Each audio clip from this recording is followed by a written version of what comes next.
Bonjour à tous. Je suis Antoine. Gabriel, tu te souviens quand je t'ai dit que je ne lisais jamais de livres? Que c'était ennuyeux et une perte de temps. Bonjour et bienvenue sur Wow Spoken French, chers auditeurs. Oh oui, je me souviens très bien. Tu disais que les films et les séries étaient beaucoup mieux. Mais quelque chose a changé, non? Complètement changé. Il y a 6 mois, j'ai commencé à lire par accident. J'étais bloqué dans un train pendant 4 heures sans Internet. J'avais juste un vieux livre dans mon sac. Et alors? Qu'est-ce qui s'est passé? J'ai commencé à lire par ennui. Et tu sais quoi? Ces 4 heures sont passées comme 30 minutes. J'étais complètement absorbé. C'était comme de la magie. C'est drôle comment ça arrive. Moi, j'ai toujours aimé lire, mais je comprends que ce n'est pas pour tout le monde.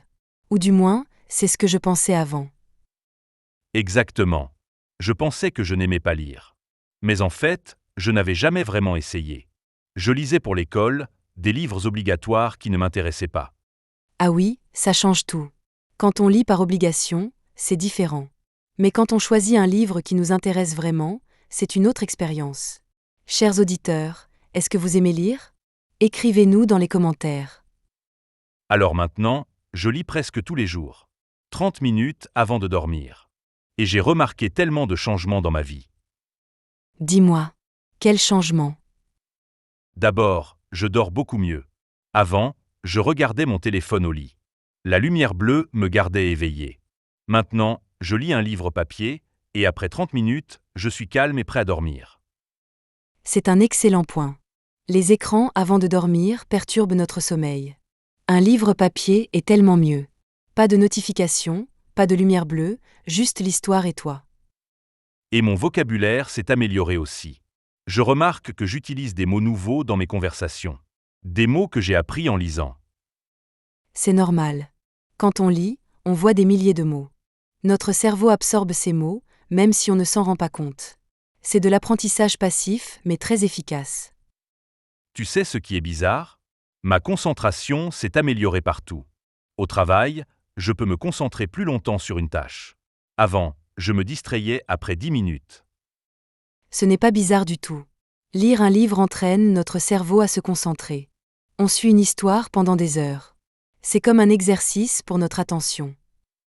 Je n'avais jamais pensé à ça comme un exercice. Mais c'est vrai. Dans notre monde moderne, tout va vite. Les vidéos courtes, les messages rapides, les notifications constantes.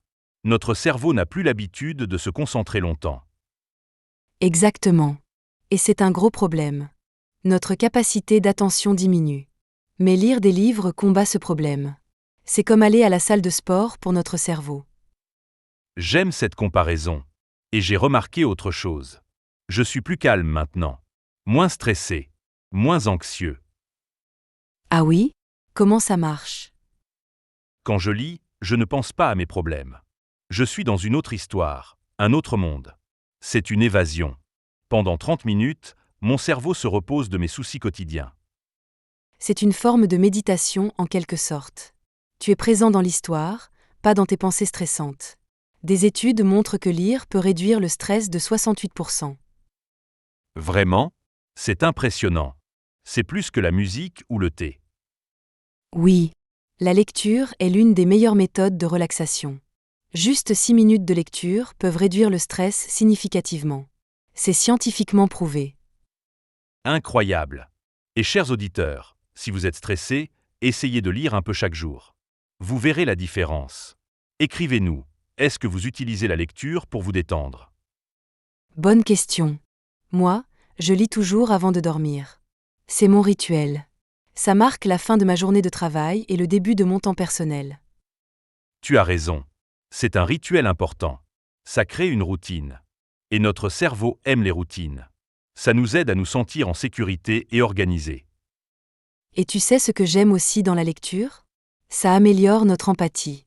Quand on lit une histoire, on entre dans la tête des personnages. On comprend leurs pensées, leurs émotions. C'est vrai. Je lis beaucoup de romans maintenant. Et je remarque que je comprends mieux les gens autour de moi. Je suis plus patient, plus compréhensif. Parce que tu as pratiqué ça dans tes livres. Tu as vécu des centaines d'expériences différentes à travers les personnages. Ça nous rend plus humains, plus connectés aux autres.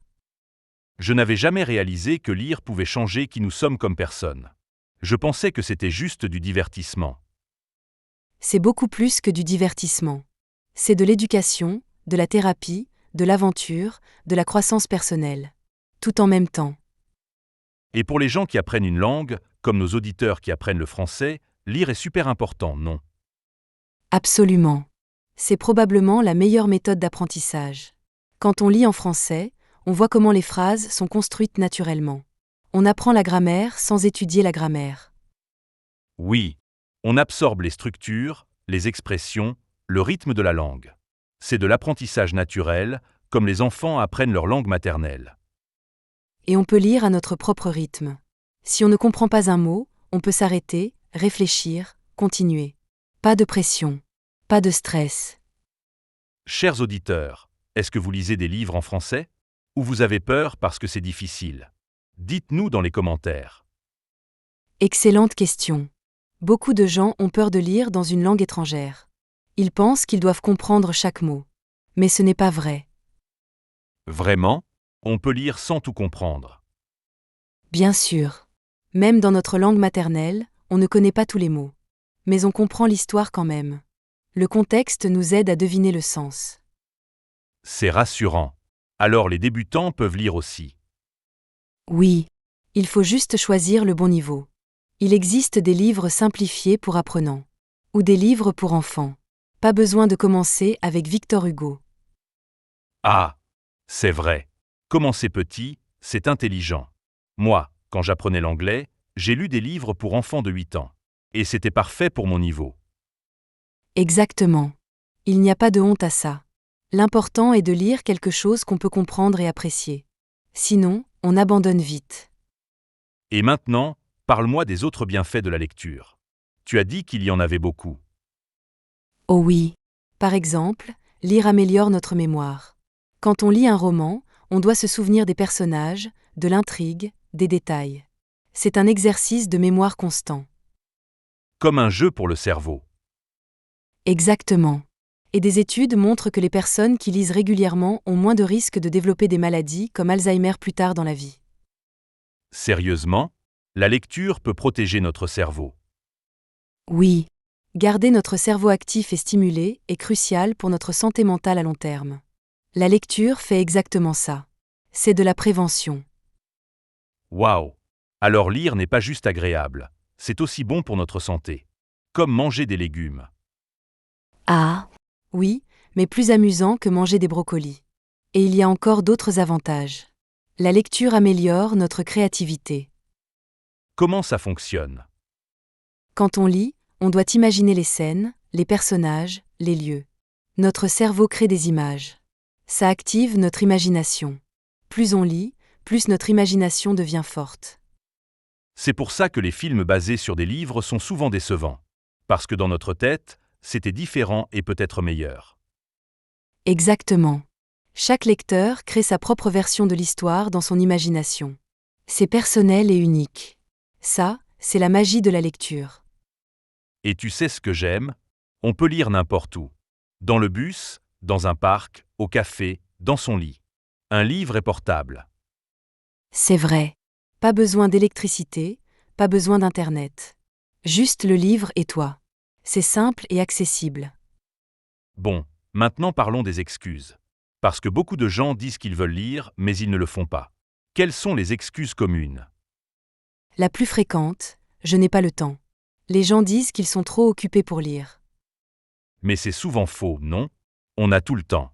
On choisit juste de faire autre chose. Exactement. On dit qu'on n'a pas le temps, mais on passe des heures sur les réseaux sociaux. C'est une question de priorité, pas de temps. Alors, chers auditeurs, soyez honnêtes avec vous-même. Est-ce que vous n'avez vraiment pas le temps de lire? Ou vous choisissez de faire autre chose? Pas de jugement, juste de l'honnêteté. Bonne question. Et même si vous êtes vraiment occupé, 10 minutes par jour suffisent. 10 minutes avant de dormir. C'est possible pour tout le monde. 10 minutes par jour, c'est combien de livres par an? Environ 12 à 15 livres. Juste avec 10 minutes par jour. Imagine tout ce que tu peux apprendre en lisant 15 livres. C'est impressionnant.